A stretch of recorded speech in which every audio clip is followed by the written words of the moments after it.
Olá, sejam muito bem-vindos, muito bem-vindas. Nós estamos aqui iniciando uma série de videocasts.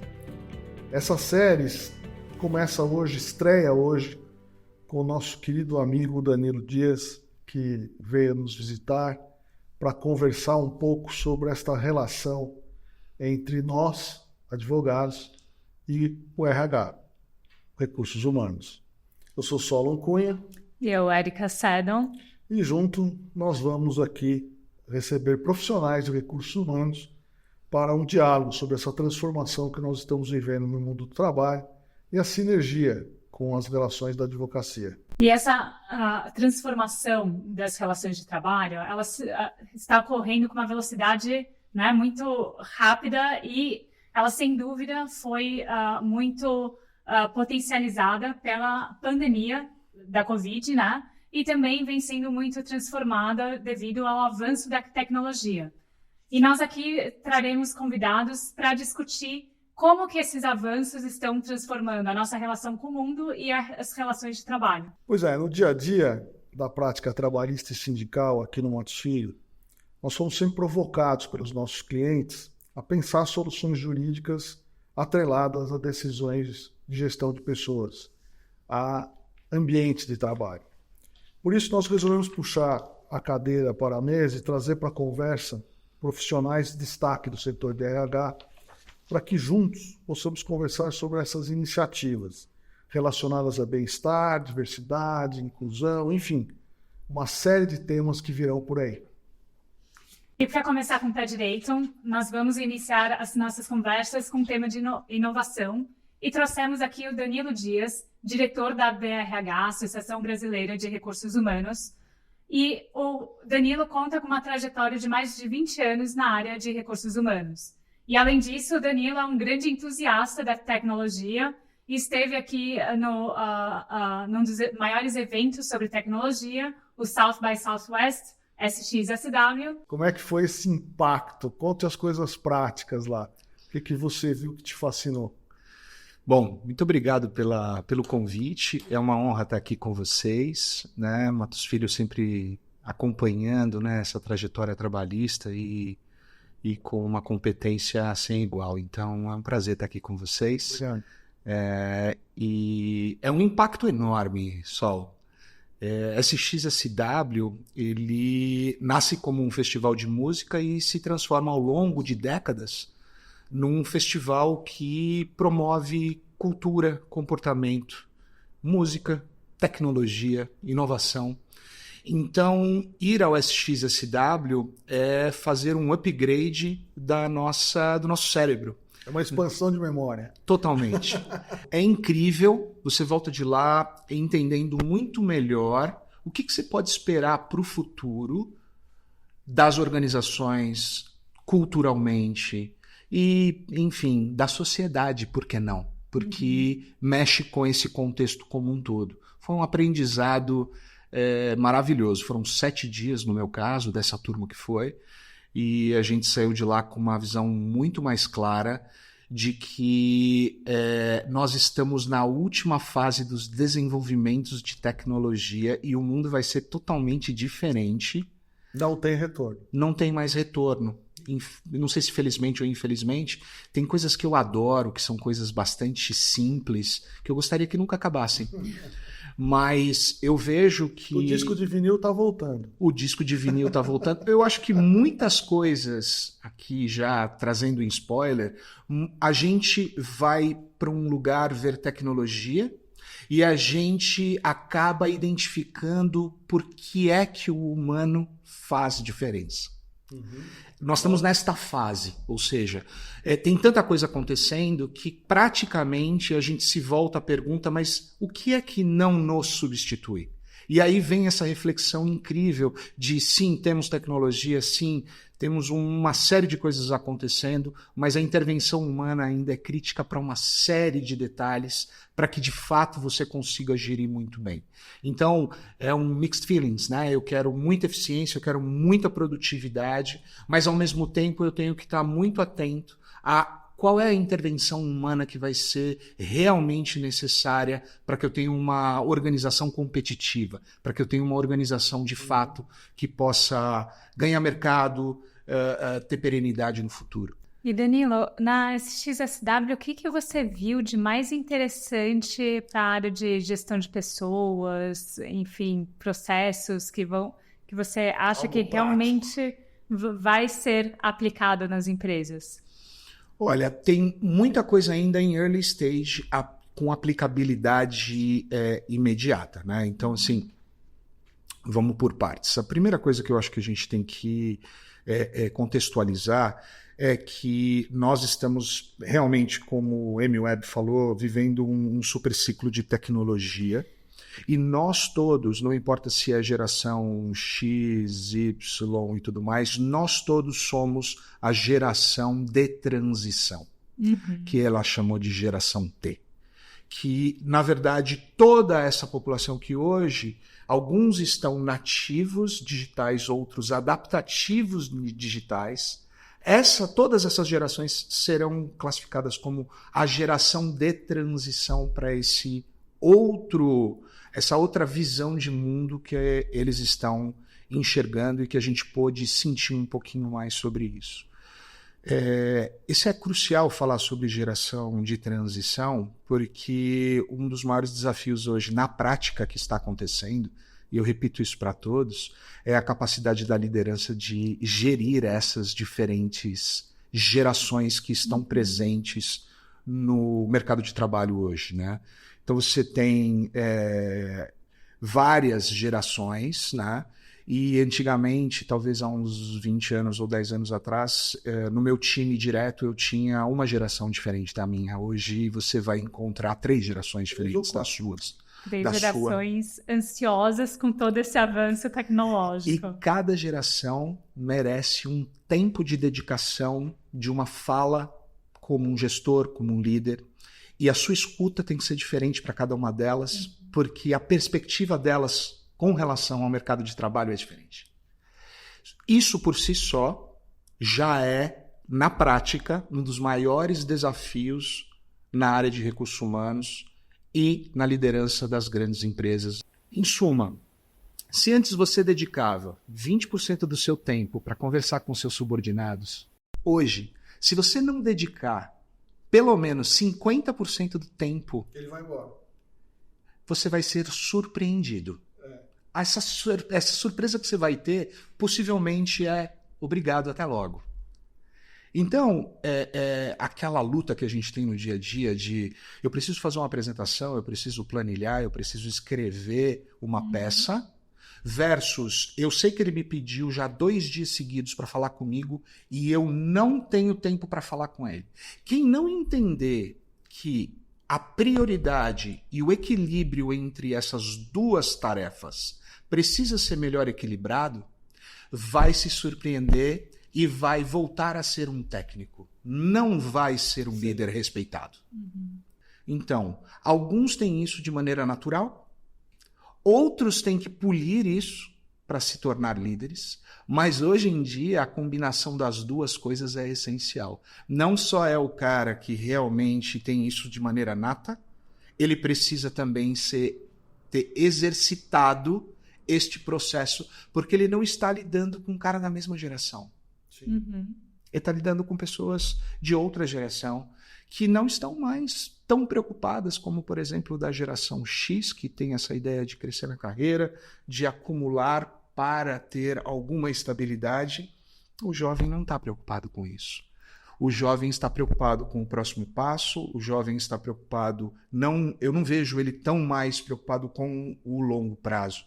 Pode ser um erro meu pensar assim. Sim. Mas, de fato, o que eu enxergo hoje é uma coisa muito mais curto-prazista. O que você viu lá de prático que você olhou e falou, uau, o que você nunca imaginou que isso seria possível um dia? Olha, eu vi, por exemplo, coletes que são uniformes que os operários vestem e quando eles vão para o trabalho muda de cor. E a cor define o estado daquele indivíduo. Emocional. E aí pode estar verde, pode estar amarelo, pode estar vermelho. Interessante. Então, outra coisa. Você recebe o colaborador sabendo que ele está de mau humor. Você sabe que tem ali, talvez, alguns indivíduos que precisam de atenção. Então, se eu tenho ali um grupo de 100 pessoas, é como se fosse uma pesquisa de clima, mas o cara não responde nada. Ele usa um uniforme, e no uniforme você recebe uma indicação de que você tem que conversar com alguém, porque aquela pessoa precisa de atenção. Olha que interessante. Outra forma, no futuro, essa eu vi, tá lá e tudo mais. Como é que isso é feito e se isso já está na prática, vou ficar te devendo. Mas tinham lá vários exemplos como esse. Um outro que que nós discutimos no grupo foi a pesquisa de clima por íris. Hoje a gente tem basicamente o Apple Vision Pro. O Apple Vision Pro é um novo instrumento que você usa e te leva para uma realidade virtual, na verdade te leva para um computador que você usa através dos seus olhos. É o primeiro produto, ainda já foi lançado, é grande, é meio estranho, mas tem 17 câmeras olhando para a sua íris dentro do óculos. Então, neste momento, eles estão capturando todos os dados a respeito de como você reage a cada uma dessas situações. E a partir daí, eventualmente, você vai ter uma massa de dados que vai te ajudar a ter uma visão preditiva do indivíduo a partir da íris. Dados emocionais. Emocionais. Dados de saúde. Eu posso ter um batimento cardíaco mais alto, um batimento cardíaco mais baixo. Qualquer que seja. Porque você pensa... A Samsung fez um anel que mede tudo. Mede batimento cardíaco, ansiedade, oxigenação do sangue, enfim. Mede uma série, quantos passos você deu, onde você foi, onde você andou. É um anel, uma aliança, na verdade. Claro. De cinza chumbo e que a pessoa usa. E eu fiquei pensando quando eu vi esse produto, agora viajando, e vi que vários times de futebol já usam esse produto, vários jogadores de esportes mais diversos já usam esse produto para monitorar o seu dia a dia, como é que ele passou a semana, etc. Eu fiquei pensando, porque a gente tem esse vício do cachimbo que entorta a boca, né? Eu fiquei pensando, imagina que esse empregador compra esses anéis e põe no dedo de todo mundo. Aí fiquei pensando, pode, não pode? Como é que você manipula esses dados? Nós vamos ter muitos serviços pela frente, né? Porque os dados, se eles são públicos, se não são, qual é a utilidade, se o empregado sabe que você está monitorando esses dados ou não, se você só monitora durante o ambiente de trabalho ou fora dele, enfim, tem uma infinidade de questões aí, mas sem dúvida chama a atenção para aquele que precisa de acolhimento, para usar uma palavra de recurso. Exato, exatamente. E eu acho que isso é crítico, porque quando você ataca os assuntos de recursos humanos cedo, ele não vira um monstro. Ele não toma corpo. A falha está em não ter essa sensibilidade, de não conseguir identificar. A identificação por parte de recursos humanos, ela é quase que inexistente, porque você vê com os olhos dos líderes. Você não vê com os seus olhos. Você vê através dos olhos do gerente, do supervisor. Sim. Não é? Então, eu acho que é super, super importante. Como que você vê essas ferramentas que monitoram, né, produtividade do trabalhador, né, enfim, que testam, enfim, nesse setor a gente tem uma maior chance de turnover. Como que você vê essas ferramentas no dia a dia e que problemas que elas enfrentam tendo em vista essa geração que quer uma relação mais horizontal? Eu acho que, primeiro, a vida sempre foi a respeito de avaliação. Nós estamos sendo avaliados o tempo todo. Ao longo da minha carreira em organizações, eu percebi que as organizações mudavam os critérios, isso provocava um certo incômodo, e depois de ver o resultado disso, isso continuava ou não. Eu acho que é isso que está acontecendo. O que está acontecendo é que muitas empresas estão desenvolvendo formas de monitorar e controlar a performance ou, eventualmente, a produtividade, e elas não estão fazendo isso da melhor maneira. Qual é a melhor maneira? Comunicando as pessoas, dizendo como é que isso vai ser feito, abrindo espaço para que as pessoas possam participar e isso possa virar verdadeiramente cultura viva da empresa. Existem exageros, né? Os exageros são os exageros. Não dá para você colocar uma metodologia de comando e controle numa cultura colaborativa. Isso vai ter choque.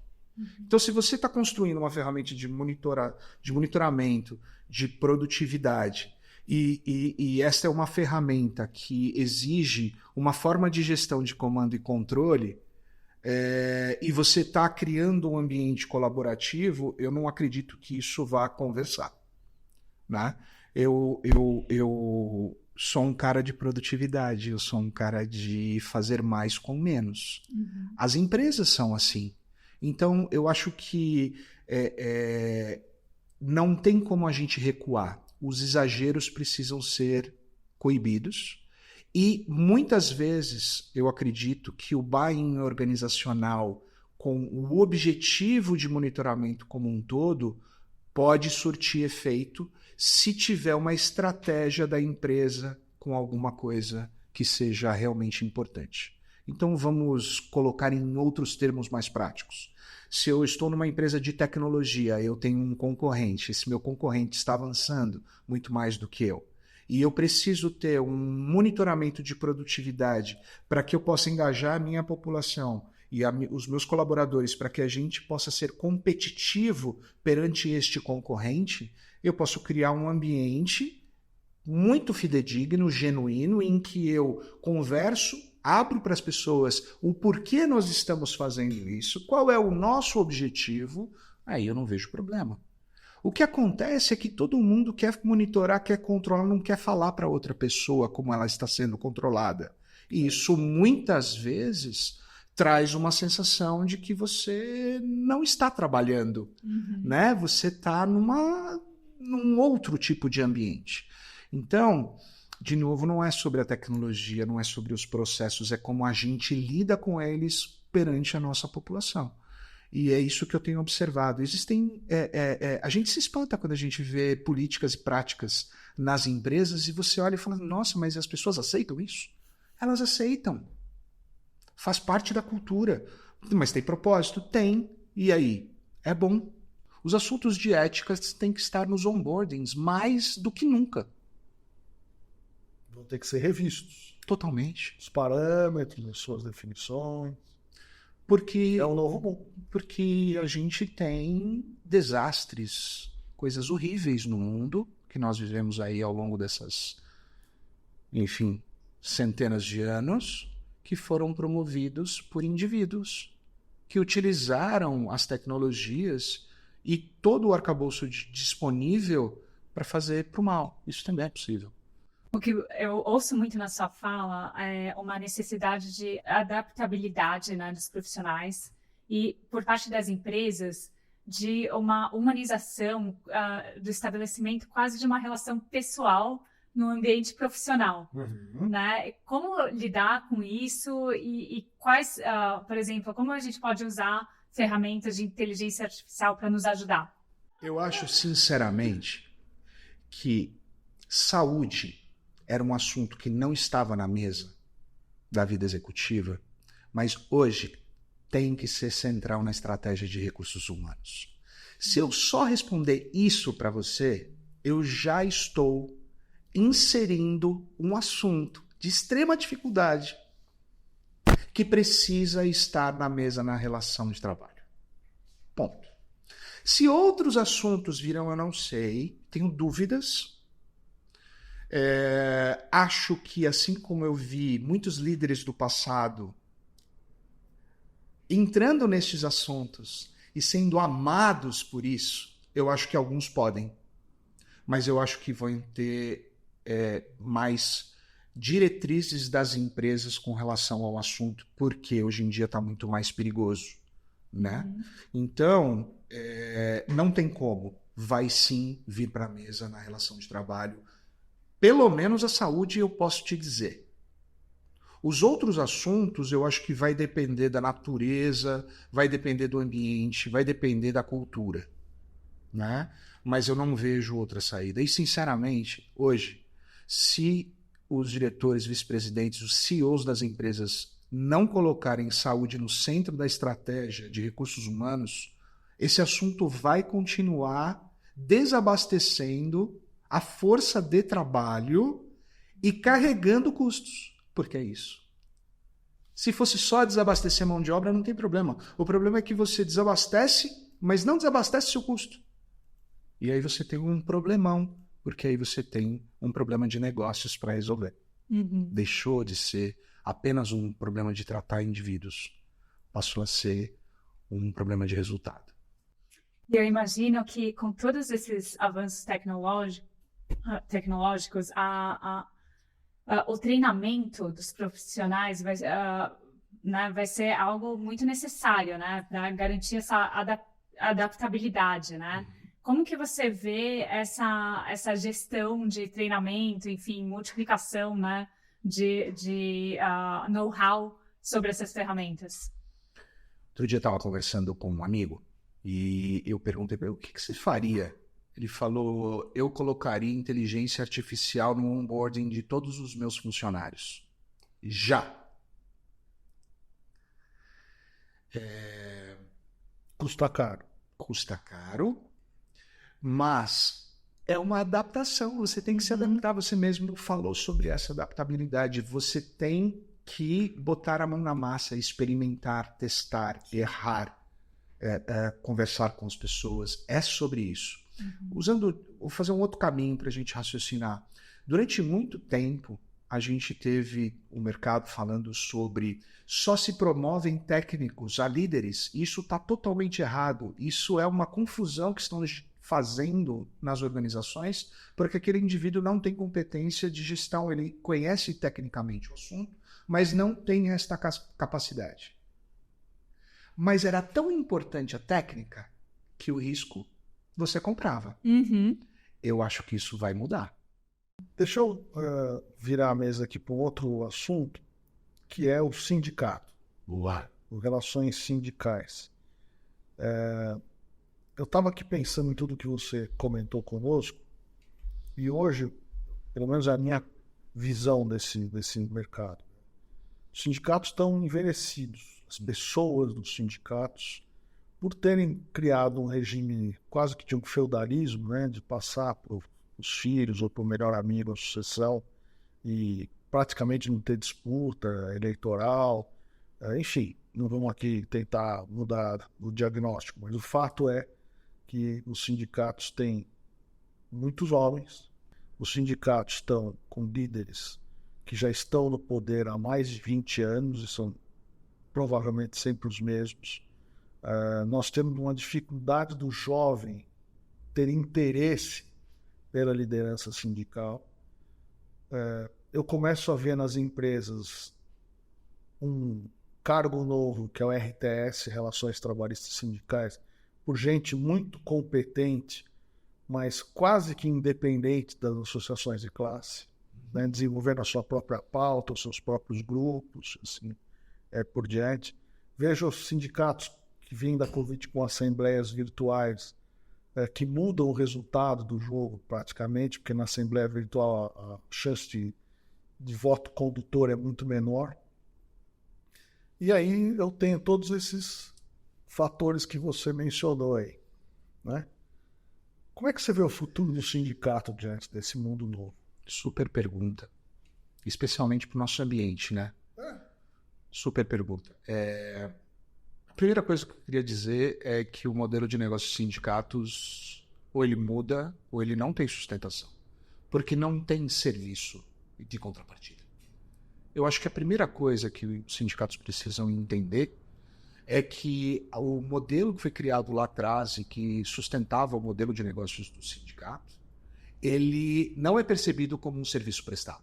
Ponto. O que você está falando aí não é assistencialismo. Não é ter um médico, um odontologista. É um serviço de carreira. Exato.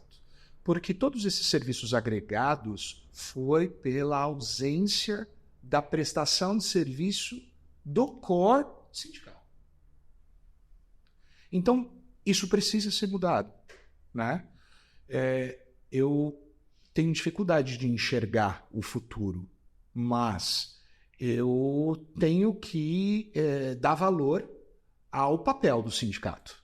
Eu não vou aqui tirar o valor do papel, porque eu acho que ele é crucial para o equilíbrio. É fundamental. Né? Se tornou fundamental. Só que ele não é presente porque não há percepção de serviço prestado. E isso precisa ser alterado versus as organizações. Então, será que, por exemplo, o core do sindicato deveria ser a saúde, por exemplo? Me pergunto. Não sei. Bom, mas eles avançaram bastante para oferecer serviços adequados para sua base, que pode servir como algo alternativo para os pacotes oferecidos pelas empresas. Sensacional. Maravilhoso. Ótimo. Mas então que se torna então a pedra fundamental desta prestação de serviço. Então, essa é a minha visão sobre esse aspecto. Sem falar que eu acho que há necessidade de uma consolidação para o fortalecimento, porque essa descentralização de sindicatos por atividades cada vez mais granulares está só atrapalhando o meio. Não está fortalecendo. Não ajuda a empresa, não ajuda os indivíduos que estão nessa base. Não, isso é inaceitável. É por aí. Isso é inaceitável. E eu acho que os sindicalistas e todo esse grupo de pessoas que passam o tempo inteiro pensando nisso, eles precisam se dar conta, eles precisam realizar que não acontece mais essa força motivadora para criar o equilíbrio e, de fato, ser um fator relevante ao indivíduo, ao empregado. Bom, nós já estamos partindo para o final aí da nossa conversa. Infelizmente, eu queria falar um monte de coisas aqui, mas a gente tem um tempo fixado para a nossa conversa. Eu queria vamos fazer cada uma última pergunta, né? Mas eu estava pensando aqui em tudo que você falou sobre essa pluralidade de gerações no ambiente de trabalho, esse grande fato de monitoramento que a inteligência artificial e a tecnologia nos traz. E eu fiquei imaginando um líder piloto, né? Com esse avião cheio de passageiros e paraquedistas. Ele está consertando um avião em voo. Né? Antes ele fazia aquele checklist, saindo do risco, usando a tua expressão, e decolava. Hoje ele decola com uma tripulação com 4 gerações, com experiências totalmente diversas, e ele vai consertar o avião em voo. Né? Você acha que esse ambiente nosso, ele é mais... não gostaria de falar colaborativo. Talvez a expressão melhor seria de maior dinâmica, de maior criatividade do que o que a gente já viveu? Bom, eu não vou nesse avião a não ser que eu tenha um paraquedas para mim. Mas é o que está acontecendo. Eu sei, mas eu acho que é isso. Se a gente vai pegar um voo e a gente sabe que vai ter um concerto durante o voo, a minha equipe toda vai com paraquedas. Eu não vou subir sem o paraquedas. E eu acho que é isso. Você é o cara que está fugindo do risco, que você falou lá atrás. E é aí que tá. É isso aí. Não, nós vamos subir. E eu acho que é difícil falar isso, porque muitas vezes você nem sabe, né? Então, talvez eu não saiba nem que eu tenha que pedir um paraquedas. Mas muitas vezes você sabe. Você sabe que você não tem todas as respostas e que você precisa de alguma salvaguarda. E você precisa decolar. É isso aí. Então é o seguinte, é todo mundo na sala, conversa franca, Quem quer subir no avião, os paraquedas estão aqui. Quem não quiser, desembarque. E eu acho que tem tanta gente disposta a subir nesse avião com paraquedas. Tá pipocando startup por aí todo dia. Né? Então, assim, agora, eu quero contar uma história para o cara que eu quero levar, mas eu não vou falar para ele que ele tem que usar paraquedas. Ele vai chegar lá na hora, eu vou dar o paraquedas para ele e eu vou colocar ele embarcado nessa viagem. Você tá me falando de transparência. É lógico. Total. Eu acho que se a gente quiser ter organizações competitivas, você vai precisar ter uma visão espalhada para mais camadas organizacionais do que você tem hoje. Hoje você tinha um núcleo duro, você definia a sua estratégia, as pessoas estavam com você, era tudo sobre confiança, só que a confiança hoje está sendo questionada. Não, mas espera aí um pouquinho. Por quê? Para quê? Quer dizer, dados objetivos aumentam a confiança. Totalmente. Transparência dá o grude. Como dizia o Pato. Responder a sua pergunta sem trazer isso, eu acho que a gente está indo para um caminho que é um caminho em que vão ter crises e vão acontecer situações que vão colocar a reputação do negócio em jogo. E hoje em dia a reputação, assim como era no passado, hoje mais, é fundamental para você ter espaço para se reinventar. Tem marcas por aí que cometeram erros, aceitaram os erros e se reergueram. Ué, que situação é essa? Então isso é possível, né? Quais são as outras características que os profissionais vão ter que ter para lidar com esse mundo tecnológico? Eu acho que a primeira coisa é realmente aceitar e ter a humildade de que você sabe, tem muitos anos de idade, mas você conhece muito menos do que muitos jovens. E a humildade para talvez chegar para um profissional júnior e falar, me explica isso daqui. Exato. Você pode exatamente me explicar por que você chegou nessa conclusão? Eu realmente não entendi. Eu acho que essa soberba que muitas vezes esteve presente muito nos ambientes executivos, eu acho que isso tende a dar uma achatada e gerenciar isso vai ser um desafio para os top managers, porque como é que você vai saber quem que você vai promover? Você vai ter que encontrar um caminho para isso. Mas eu acho que a humildade é fundamental. Bom, eu vou fazer o papel chato do moderador aqui, dizer que chegamos ao final, né, desse primeiro episódio. É o primeiro, hein? O primeiro é bom. Da série Nós e o RH, aqui da prática trabalhista sindical do Mato Filho.